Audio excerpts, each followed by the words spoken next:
I first met her while I was hiking to observe alpine plants, halfway along the descent route towards the cabin where I was planning to stay overnight.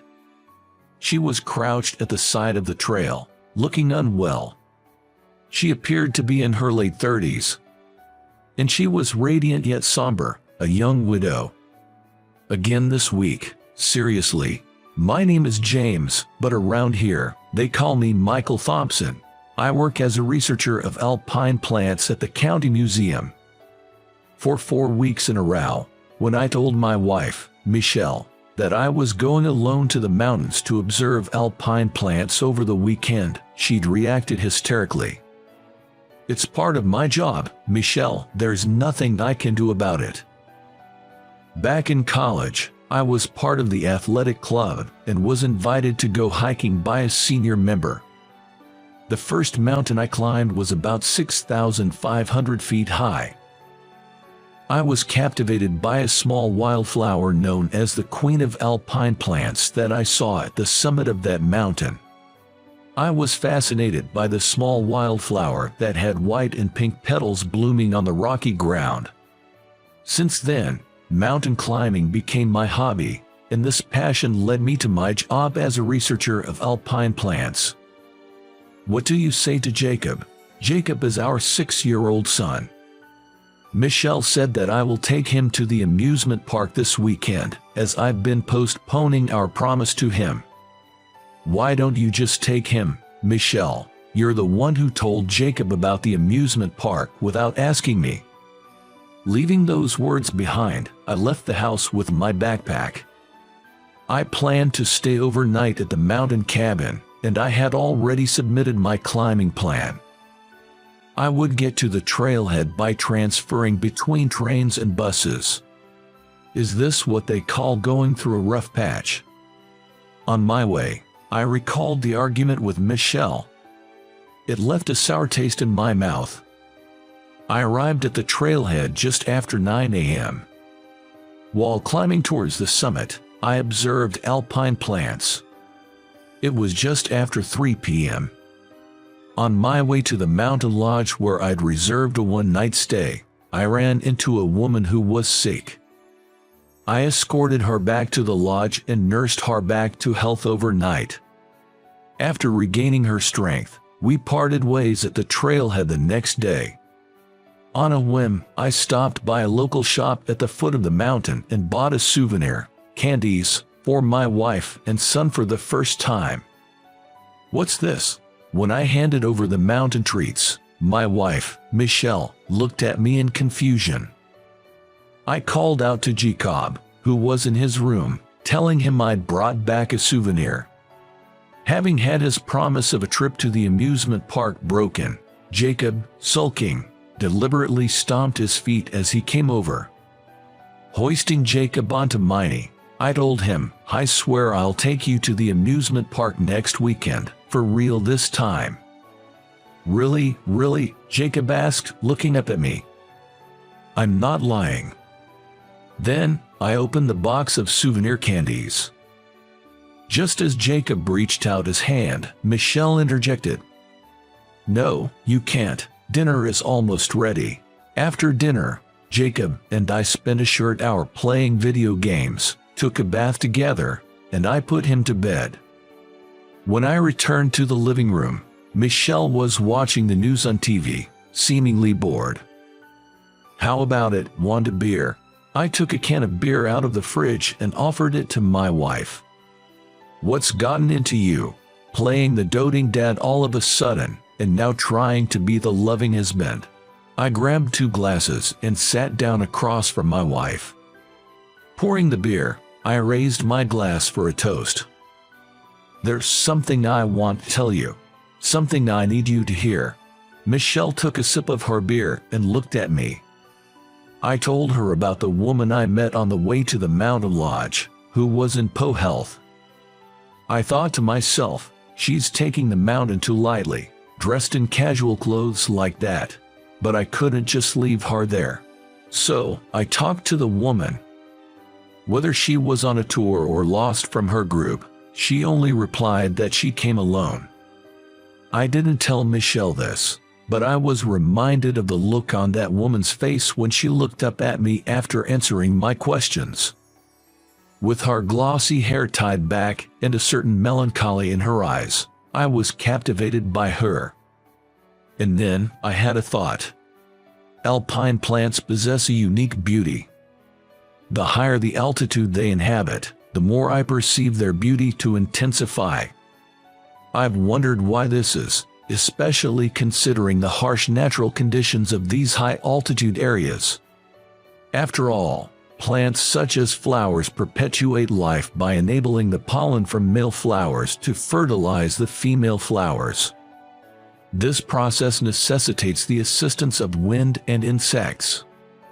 Wind is a force we can only leave to nature, but insects we can attract. Hence, flowers bloom. The fragrance and beauty of the bloomed flowers serve to attract insects, enlisting them in the process of pollination. I sensed something similar in her, the woman I encountered on my descent route. An allure that draws men towards her unconditionally.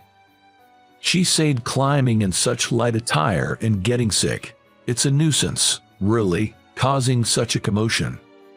It's totally true. I considered taking her to the mountain cabin where I was supposed to stay. However, it was nearly an hour's walk from where I found her to the cabin, even just for me alone. So, what did you do?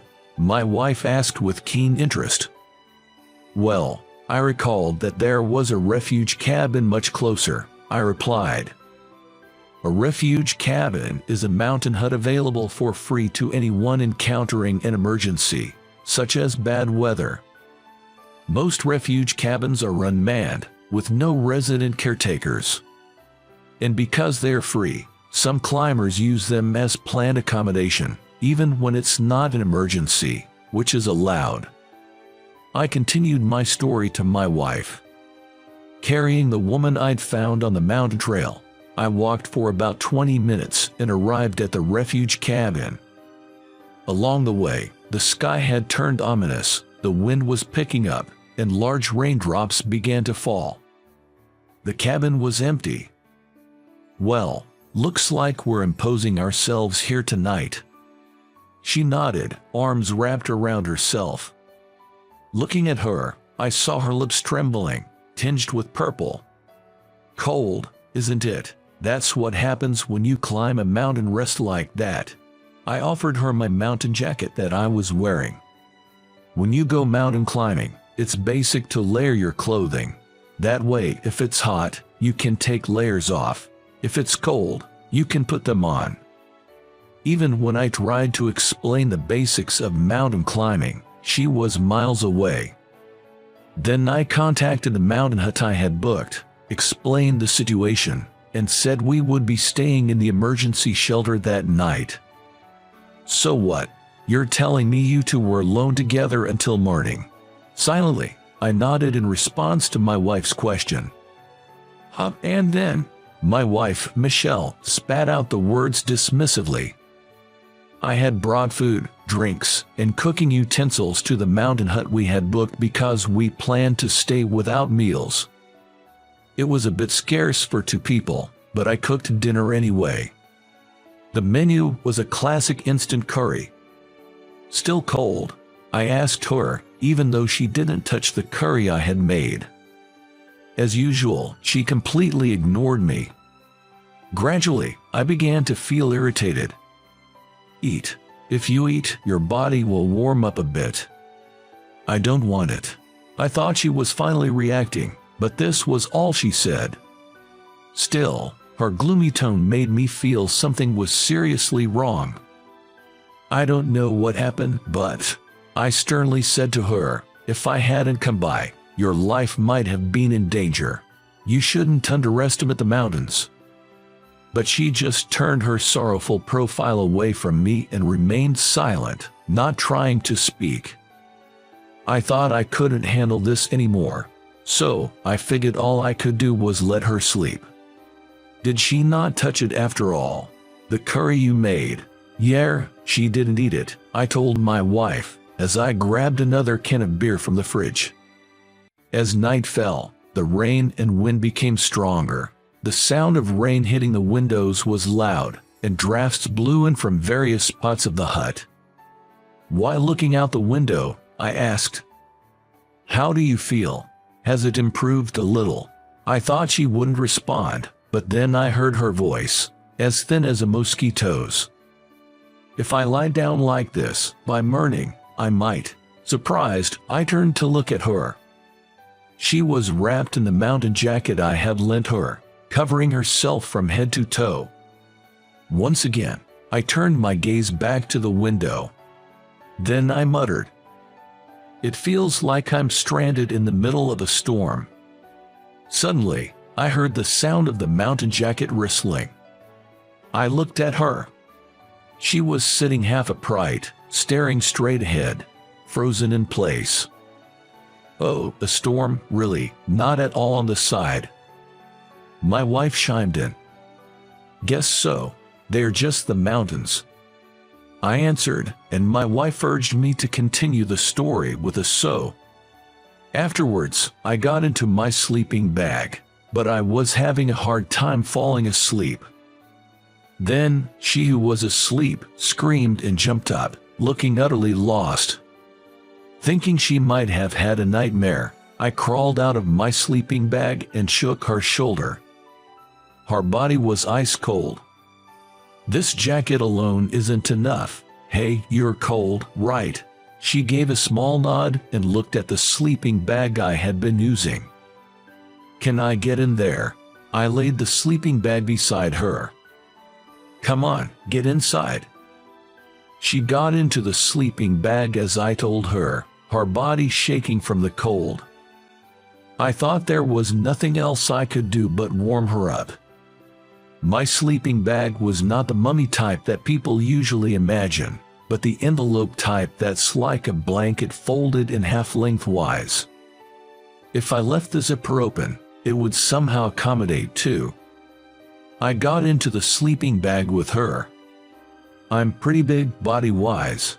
I hung half my body out of the sleeping bag and moved closer to her. She also snuggled up to me. "It's warm." My wife, Michelle, slammed her beer-filled glass onto the table. With that force, the beer splashed out. "What? With a woman you barely know? You're telling me you spent the night with her?" "Yeah." My wife, Michelle, filled with jealousy, trembling with rage, glared at me. "Easy there, she's practically sick. Don't jump to conclusions." Even as I said this to my wife, I remembered the words of the woman that had made my heart skip a beat. "Warm, come closer." She began to speak softly as she nestled up to me in the sleeping bag. She had lost her husband in a mountain accident that had occurred on this mountain about half a year ago. She didn't know what to do next and, in despair and pessimism about her future, she decided to enter the mountain to follow her husband's footsteps and take her own life. But I couldn't do it. I don't have the courage to live on, but I also didn't have the courage to end it here. As she buried her face in my shoulder, I told her, "Your late husband is probably saying it's too early for you to join him. That's what I believe." I see. Michelle grabbed a tissue and started cleaning up the spilled beer on the table. I recalled the woman who had cried incessantly in my arms. The sensation of her body as she gradually regained her body heat. "But are you sure that's all there was to it?" Michelle asked, peering into my face. I said, "Don't overthink it." Seeing my unsettled reaction, Michelle flashed a mischievous smile. She then headed to the fridge to get another beer and said, "You know what they say about men. When they have something to feel guilty about, they suddenly become nice." She said that my uncharacteristic actions, like buying souvenirs from the mountain I never bought before or becoming a suddenly understanding father, were evidence of my guilt. As she said this, Michelle poured beer into my glass. She then smiled sweetly at me. It seemed that Emily's mood had improved. "You know, I spent the night thinking about this with her. What would happen to you and our son if I had an accident on the mountain? Stop it, don't even joke about such a thing. But it wasn't a joke or a lie. I had spent the night with her, seriously considering what would happen to my wife, Michelle, and our son, Tyler, if something happened to me. What if I go first? Would my wife and son even shed a tear for a man like me, a husband like this, a father like this? I pondered. That's why I decided to change my ways. I wonder how long that'll last, was my wife's skeptical response. The next weekend, I finally fulfilled my promise to my son to take him to the amusement park. I also cut down on my hiking trips.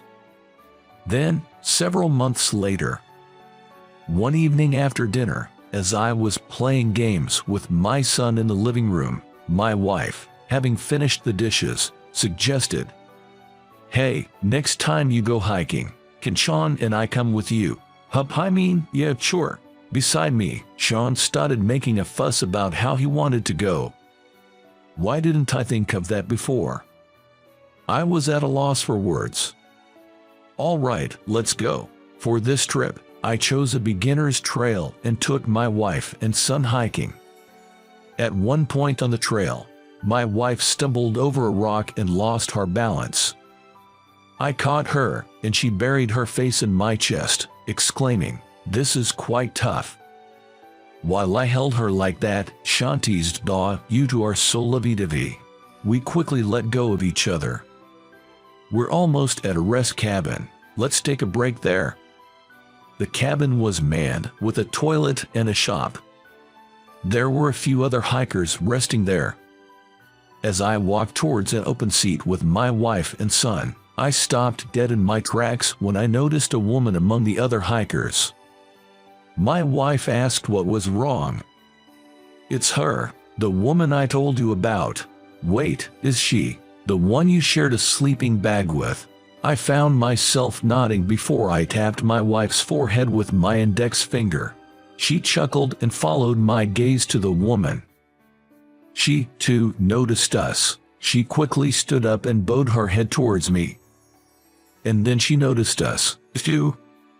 She quickly stood up and bowed her head toward me. Then, she spoke to the man sitting next to her. After which, that man stood up, looked at me, and walked over. "I'm her brother-in-law. Her husband, my younger brother, died. I wanted to thank you for the help you gave my sister-in-law at that time." I was urged by him to step outside. Meanwhile, she approached my wife, and they sat down together. According to her brother-in-law, they had just marked the first anniversary of her husband's death. They took that opportunity to visit this mountain, the site of the accident, to pay their respects. Since my brother passed away, she had been withdrawn. My wife and I were concerned, but he never anticipated she would be so desperate as to think of following her late husband. "If it weren't for your help, I might have lost her, too." With that, he deeply bowed his head to me. After descending the mountain and getting on the return train, Sean, exhausted from the climb, fell fast asleep. "What did you talk about with her?" I asked my wife as I stroked Sean's head. "Just a normal chat between two women." "So what did you talk about?" My wife sang a little tune, teasing me. I wondered if she had questioned her about that night at the shelter. Of course, I had nothing to feel guilty about. But I was curious. "Hey, tell me. Do you really want to know?" My wife grinned at me. Then she spoke. She said you blushed, even at your age, when she asked you to come closer. I remembered that moment, and with no words to return, I just averted my gaze. She apologized for making such a shameless request. She said you were as nervous as a high schooler. My wife laughed out loud at that. I ended up laughing along with her. Our laughter woke up Sean, our son. Sorry for waking you, buddy. You can go back to sleep. You're not cold, are you? I said to him, and my thoughts drifted to her. Just like an alpine flower, you are beautiful. Surely you'll have wonderful encounters ahead. I wish you all the best, just like us, right now. I hope you enjoyed this. Your subscription to our channel really motivates us to create more content. See you in the next video.